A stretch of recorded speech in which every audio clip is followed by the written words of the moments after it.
Today we're gonna be doing makeup for green eyes. We're gonna be focusing on dimensional, ethereal, magical eyes. So to start, we're using Danessa Myricks Matte Nude in shade 7. It's all about setting the base for what's gonna be our backdrop for all that dimension we're gonna add. What do you normally do for your eyes? I feel like I keep it simple and I just put bronzer. That's a tried and true hack. So Yes. if you're not sure, when all else fails, go for bronzer. So I'm just putting that color fix on the back of my hand, working it into my fluffy brush, and I'm just going to work that in a wash of color. We don't want to go too heavy-handed with this. And I'm really focusing it on the outer perimeter. I'm gonna leave the center of the lid pretty naked, and then we're gonna go a little bit into the crease, taking a page from Malia's book, which is that bronzer technique, probably normally going in the crease. Yeah. And the reason I like shade 7 is because if you really study your eyes, you'll really notice there are other tones in there. And the key to a really dimensional and gorgeous eye is to get familiar with those tones in your eyes and then pull them out. So for different skin tones, let's say darker or lighter, you would want to choose a tone that's relative to the skin. So you want to have contrast and you want it to make sense. So it can't be too red if the person's neutral and vice versa. So again, I always encourage people to really get into your features, really study them. It's gonna level up your game. It's gonna level up your glam. So while we love having tools and makeup and all the options, to really maximize what you can do with them, you have to get really familiar with what you're working with. So we're getting that in there. And this is super, super easy. That was really so important to me doing this look. I want you to be able to do it at home. So turn towards me. Working that in. And you'd be surprised, you can also find warm tones in green eyes that maybe you don't notice at first glance, but if you can pull those out, the eyes really sparkle. And of course, if you like a little snatchery, blend that a little bit further towards the temples. You'll notice I'm using a fluffy brush. This is the Sephora collection, number 19. And the reason I chose this brush is because when you want a diffused color payoff, you don't want to use something that's too densely packed because it won't give you that control and it won't spread that color really sheer. For a look like this, I don't want it to feel heavy. I want it to just be a wash. Think of priming a canvas. It's not the main focus, but we want it to be present. Another thing I like to do with this is bring a little bit of tone right in this crease. I always say the anatomy kind of informs where you want to bring those contourish bronzy tones, wherever you have naturally occurring shadows. So in here, because I want it to be the least contrasty, I'm going there last. So whatever's left on my brush, just kind of run it right in there. And that's our first step.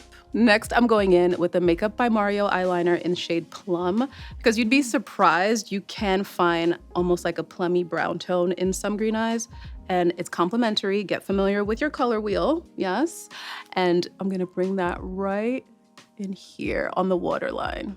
If you find that your eyeliner is not sticking, get a cotton swab and just kind of wipe it down because the waterline is wet.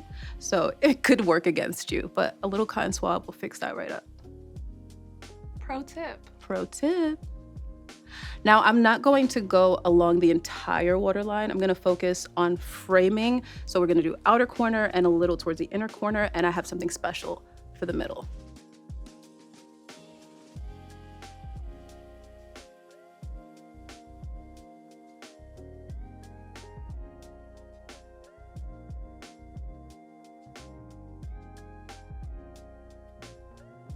Next, I'm going in with Sephora Collection Pro Liner 22, just to blend that out. Look up. Do you ever wear liner on your waterline? Sometimes. Yeah. I feel like it's underutilized real estate. Yeah. So I'm using this to blend out the waterline a little bit. Sometimes when you apply your liner, it can be a little splotchy in some areas. It might catch on more intensely. And we just want it to be smooth and not look jittery, like you had too much caffeine, like I did. We talked about making it dimensional, so we want to work with different textures. I had the Makeup by Mario, which is matte, had the Danessa Myricks, which is also matte, and now we have the Sephora Collection liner in the shade Golden Hour. Now we're gonna really amp it up. I'm gonna warm it up on my hand. And the reason that this is important is because usually you get something, it's like straight from the factory, it's cold, it's not really ready to use. But once you introduce a little body heat to it, it kind of melts it a little bit and helps it go on really gorgeously. And I'm gonna focus that right on the center. And the reason I'm focusing it on the center is because it's right in line with your iris. So that's gonna really play with the tones in her eye. I'm actually using a Sephora Collection concealer brush, and this is just a reminder that just because the brush says to use it for one thing doesn't mean you can't use it for other things, right? Pro tip. Do you usually use brushes with your makeup? Yes, and I look at how my other friends do their makeup and they use the same brushes for different things. Yeah, so exactly. It's so personal. You have to just play and find what works for you. I like this because it's flat, so I can get really close. You could also use a pencil brush for this too. And then at the end, I'm just taking a little bit of trace color and going along the entire thing. So I want the highest concentration right in the middle under the eye color, and then I'm gonna create a little dimension by dragging out just a little bit on either side. I'm gonna take the same pencil and go into the inner corner, because whenever you can introduce a little light reflection there, I always say it brings an ethereal, magical feeling to the eye, and also just a brightness if you wanna get more specific and technical, but I like to think in magical terms, okay? So I'm gonna go in the inner corner, bring this out. You know what else would be pretty here? A champagne color, something a little lighter, because sometimes when you see makeup artists using many things, you might think it's just for the sake of it, but it really is about creating a story. Yes, when you're in a hurry, you might just throw a bronzer on. I do the same thing. But if you have an event, you want to do something a little more special. So I'm just going to do the same here. Look at me. Yeah. Gorge. Same thing here. I'm gonna warm it up again. These are also very long wearing, which you know around the eyes, that's very important because you might cry that day. Maybe happy tears. allergy season. Allergy season, but your makeup will stay in place. Okay, look at me. Yes.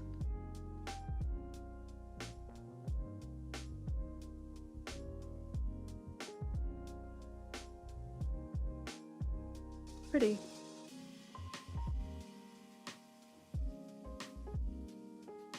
I'm gonna take the same pencil and do a little bit of liner on top, but we're not gonna make this a liner look. We're just gonna introduce that tone on top. I'm gonna focus on the outer corner.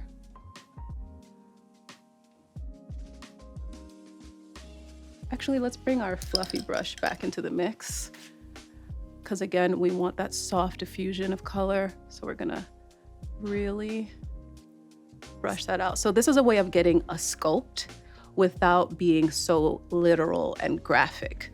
So it's implied, but it's not so obvious, right? Someone would really have to try to clock you to really get into the details.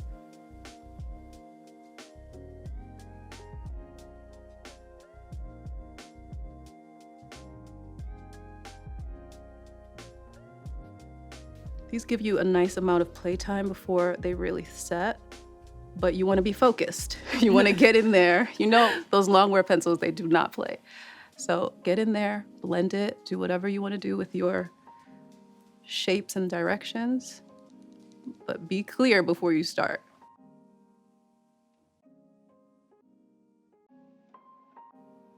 And you can kind of see her gorgeous eyes coming more alive as we build this, but it's not so heavy. It's not like the makeup doesn't arrive first. Malia does. Hello, yes. This is one of my favorite techniques. I call it the ponytail technique. So typically if we were going super glam, I would bring that up to your temples. It would just be like, but we can imply the same direction and get a similar feeling without going all the way here. So we're going towards it. Again, implied, it's one of our keywords today. So it's taking you in that direction without being so literal. It's a half pony. It's a half pony, half up, half down. Yes, look at me.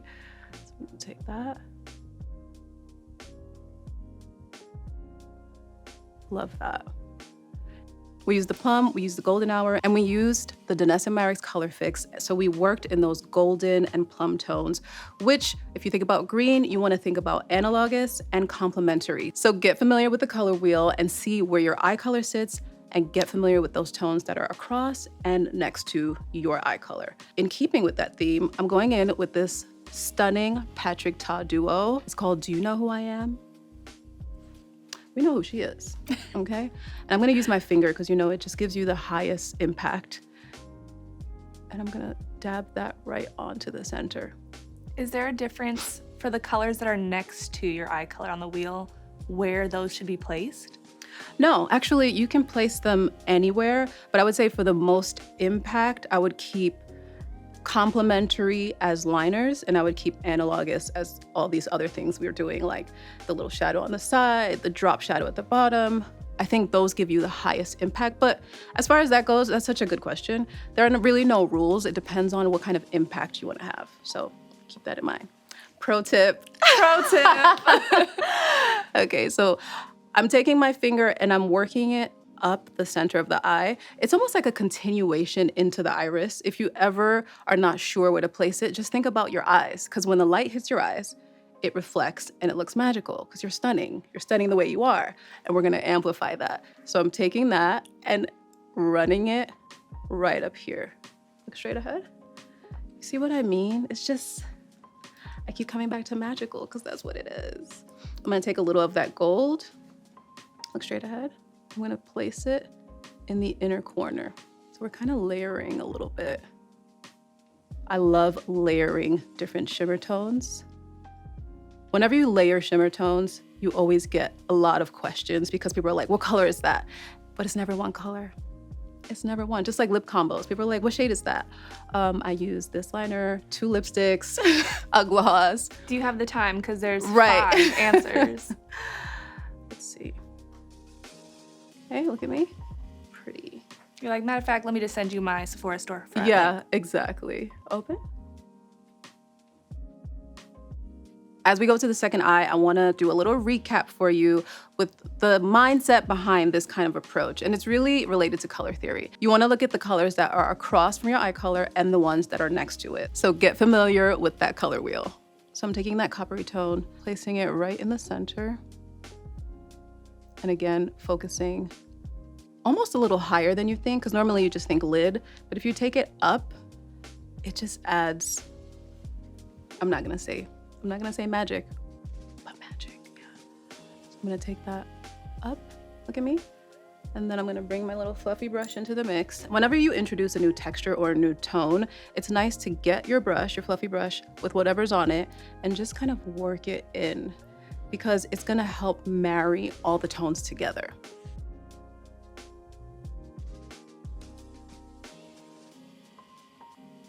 And then I'm gonna bring in that gold and just mix our shimmers, make it really dimensional. Look at me.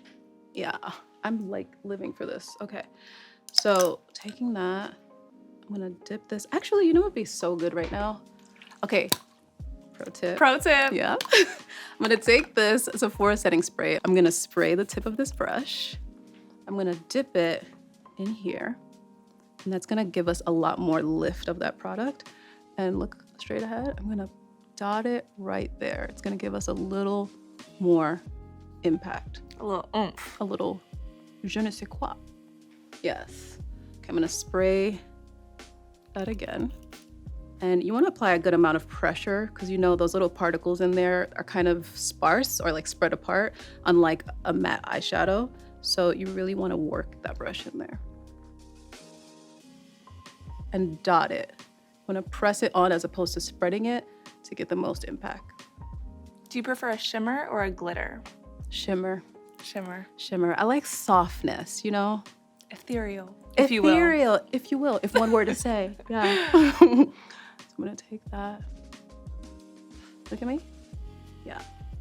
So for our last step, we're going in with a little mascara. But today, instead of black, we're going brown. The reason we're using brown is one, color theory, it's complementary to her eyes, but also whenever you can bring a sort of warm halo feeling around your makeup relative to your skin tone, it just is in keeping with the theme, which is what? Ethereal. Ethereal. This is a tip for makeup artists. You can use a brush like this to just hold the eye to apply your mascara. Ideally the one you used already, because it already has those tones in it. I'm gonna grab a clean spoolie and just brush it through to catch any of that excess product. If you're at home, you can buy something that is more of a permanent brush instead of using disposables. But of course, for makeup artists, we need disposables. So I'm gonna take that, just clean it up so it doesn't look like spider lashes. No shade to spider lashes, because there's a time and a place. Okay, so I'm gonna take that. You could also use a lash comb, of course. All right, so I'm gonna take this, because I did get a little mascara here. And honestly, it happens. Just don't panic. Either wait till it dries, use a spoolie to flick it off, or immediately go in with your cotton swab and just give it a quick wipe. It's not a big deal. Okay, look down. Again, gently, not too much pressure. You want it to be comfortable. And I'm just gonna work it into the base and pull it out. So today I'm using the Sephora Collection Size Up Mascara in shade Brown. And if you love volume, that's the key feature of this, so you will love this. Just gonna work that in. And most neglected part of the lash, look down into the left, is these little hairs right in here. You have to maximize everything you have. Just take that in there. Other side.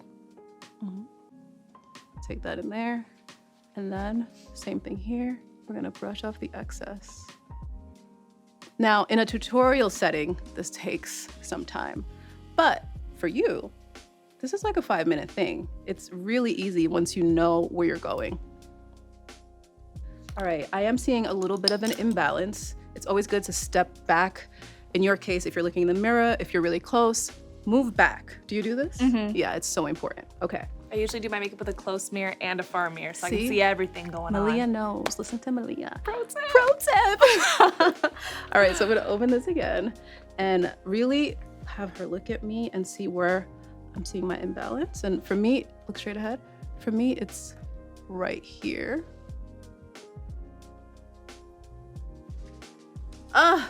Sparkling.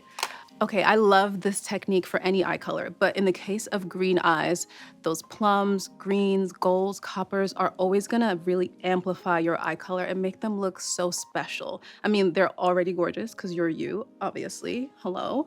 But the color wheel is really your best friend here. You don't have to memorize this stuff. Like, let's not get overwhelmed, okay? Whatever you don't know, just look it up.